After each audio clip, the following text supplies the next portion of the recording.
pineal gland has been explained through conventional methods, conventional means, to some degree.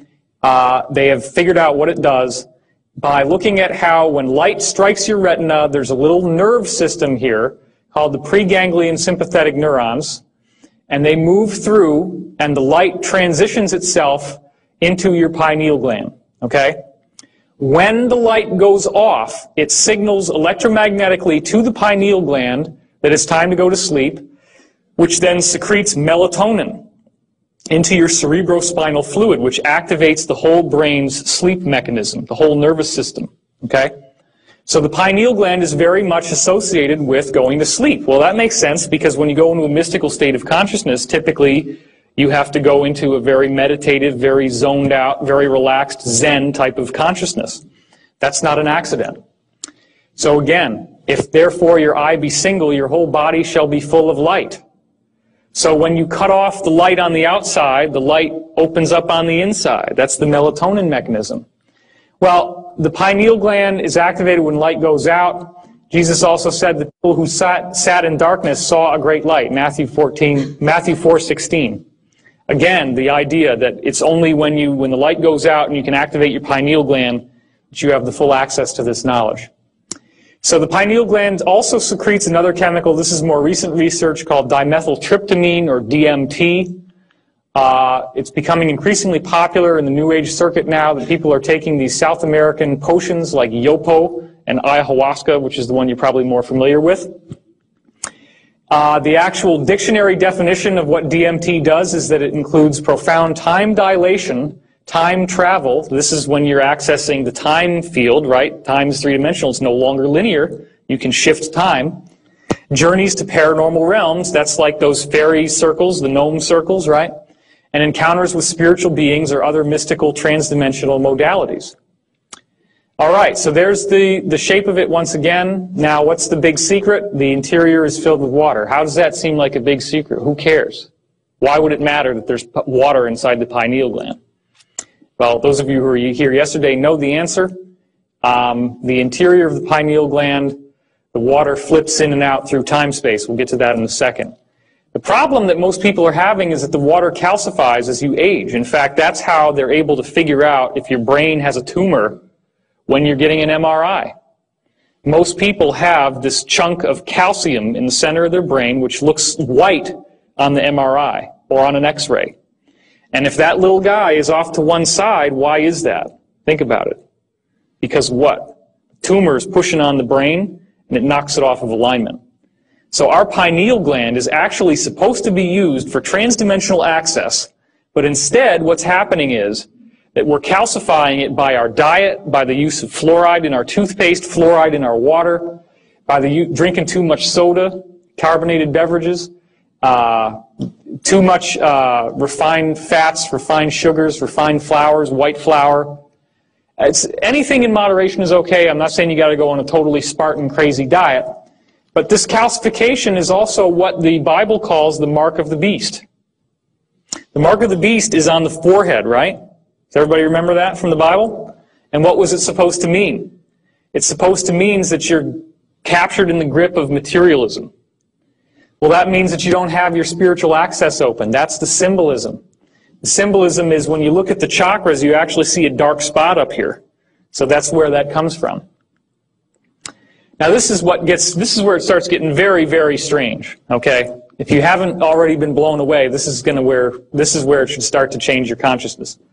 The interior of the pineal gland, all along the inside, has rods and cones just like the retina on your eye.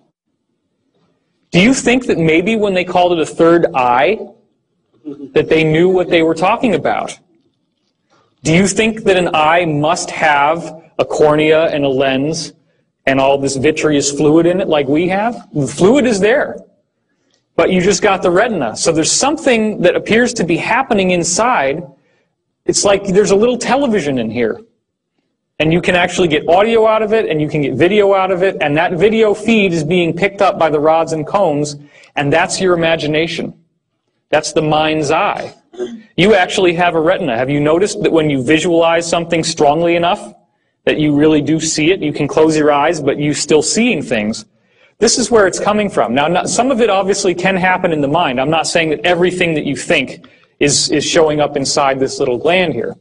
But what I am saying is that a lot of your contact with the other side, when you're traveling through time or when you're having a dream, the interface between your dreaming body, the silver cord, as it's called, the silver cord is anchored right here. That's where it comes from. That's why when people have an out-of-body experience, they hear a loud cracking noise, and then they fly out of body.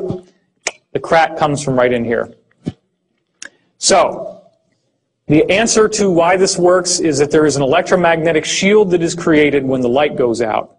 It may be stimulated by the release of the DMT, but these two little arteries here, they don't look like much, but it's a known fact that the pineal gland has more blood flow per cubic volume than any other gland in the body. This gland has the most high amount of concentration of energy from your body of anything else. And that's because it's our gateway. So if you can start to imagine the idea that there's this complex electromagnetic shield that starts forming like this, and you see all these weird rotations happening around it, and they're all going in these different directions, what that actually, and it becomes so fast, it's like, you know, if you move it fast enough, which I'm not really capable of doing, it would just start to be all red. You get a perfectly formulated shield around the gland.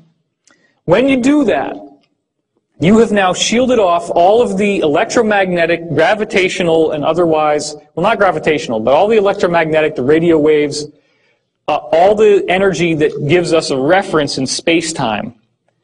That opens up the door to time-space, just like when you shoot that little carbon-60 molecule, the little buckyball, at the slit, and it pops inside out, and it turns into a wave as it goes through. Well, there are little molecules inside this water called microclusters. And those molecules can flip over, and that's the gateway that allows you to see into time-space. So darkness activates electromagnetic activity. It feels like a pressure, a buzz, or a tone or acceleration inside your head. Has anybody here not had that experience? Okay, no hands have gone up. When you'll hear sometimes it's almost like there's a gong, or you feel like a pressure in your head. That's now some people just call that Kundalini activation. But what's actually happening is that sometimes spontaneously, even during the day, your pineal gland just kicks up. It's like a car engine, and it suddenly gets going, and you feel this sort of explosive energy shooting up into your head. This is actually this mechanism, this machinery of electromagnetic charge, zooming around, doing all these different things to shield off the water inside to give you access. So if that ever happens, if you get that tone in your ears, just try to tune into the meditative state and get really clear and figure out what's the message of that moment. A lot of times it'll be that whatever happened right before you get the tone is something really important for your spiritual evolution. So you want also seem like an excruciating headache? It can. Headaches can happen, but that's when there's a blockage. That's when there's something in yourself that's not allowing this to fully open. And that, at that level, deals with not being able to see yourself as a sacred being, seeing yourself as unholy, seeing yourself as impure. So it really does boil down to self-acceptance. When you're fully aware and self-accepting, you can fully open your pineal gland. And it requires a great deal of work, which is what we're getting into later in this talk. So the water becomes your conduit to time, space, the parallel reality, and then your interior retina in your third eye, because you actually do have three, records the visual images. That's what all the ancient cultures painted the bindi on their forehead for. DMT seems to accelerate the activity. LSD and other psychedelics force the pineal to release DMT. It's potentially dangerous, so I'm not recommending you go out and start tripping because your pineal can get stuck on even when you're awake. And that's the actual nature of schizophrenia, delusions, and waking hallucinations.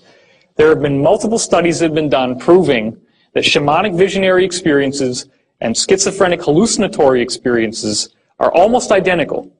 What the ancient shamans have happened to them is just about the same as what happens to schizos. It's just that the schizo is cracked. The walnut is cracked, as I call it, or the acorn, or the pine cone, right?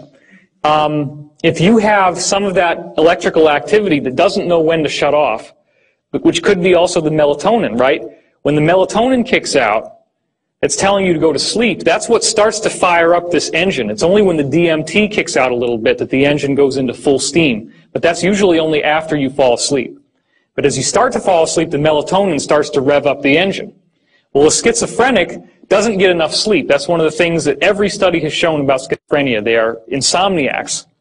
So if you do that enough, then melatonin more and more will start to be synthesized while you're awake, and it starts to open your gateway, and you start getting these hallucinations. So DMT is what's cracking that protection of keeping it electromagnetically dormant while you're awake. So it does very much look like the pineal gland is a natural hypergate. Now, here's another interesting thing. A colleague of mine discovered that the eardrum inside the ear is tilted on a weird angle. That's not straight up and down like you'd think it would be, or that you normally would imagine. It's tilted, and it actually tilts forward like this. So the eardrums look like this inside your head. Okay? What he found was that he could build microphones that had this orientation, like where they are in your head, and he gets a three-dimensional recording. So if I were to take one of these mics and put it here in the room, and then somebody ran over through the back screaming, and then we take his speakers, because he built holographic speakers, and you pop the speakers right there in the same exact room, and you press play on the tape recording, you're going to hear that person running behind the room as if they were there. You get a holographic sound. Now, it makes sense, right? If light can be holographic, light is a vibration, why couldn't you do exactly the same thing with sound? This is how it's done. It's done by reverse engineering the way your ears already work.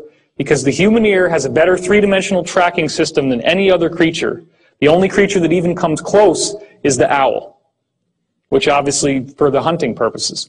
So we have a very unique hyperdimensional mechanism, and he actually also found that these lobes of the inner ear here are corresponding in the geometric angles to the Great Pyramid, the angles and slope of the Great Pyramid. So this is what happens. They're coplanar with a tetrahedron inside your head, the point of which comes out through the third eye center. And of course, the third eye is at the geometric center of this. So when you're going into the pineal gland, when you're falling asleep, you're going to lie down. You're going to tilt your head like this. Which way is the tetrahedron pointing now? Which way is the triangle going to be? Like this, right? And your eye is in the center. So doesn't that look a lot like this? So this is the secret, okay? There is a secret that has been kept right in front of our eyes. Nobody understands it. And again, as I said yesterday, I'm actually releasing this information for the first time. No one has ever made this public before. This is from deep in the Black Ops stuff. And I only was able to put the whole thing together from 7 different witness testimonies that all correlated independently of each other. That's how I found out that it's from the pineal gland. I'm not sure that they would want anybody to know this. So I am taking a risk at revealing this, but that's why I did it publicly first. Because this is what's happening. This is why this matters, okay? Could we reverse engineer the pineal gland? We have a basic system here. We have water that flips inside out. This allows you to see over into this other realm that we already know exists because we can prove in quantum physics that a particle turns into a wave and the wave is spaced out in time. Or has it already been done? Has it already been done? In fact, we have to ask ourselves, what are the needs? We need a barrel-shaped or pinecone-shaped container holding water, and it would have to be a special water. Then you have to have an electromagnetic shielding capability. Like I was saying, you got to have this system that can do all this kind of stuff inside in order to shield it off from space-time.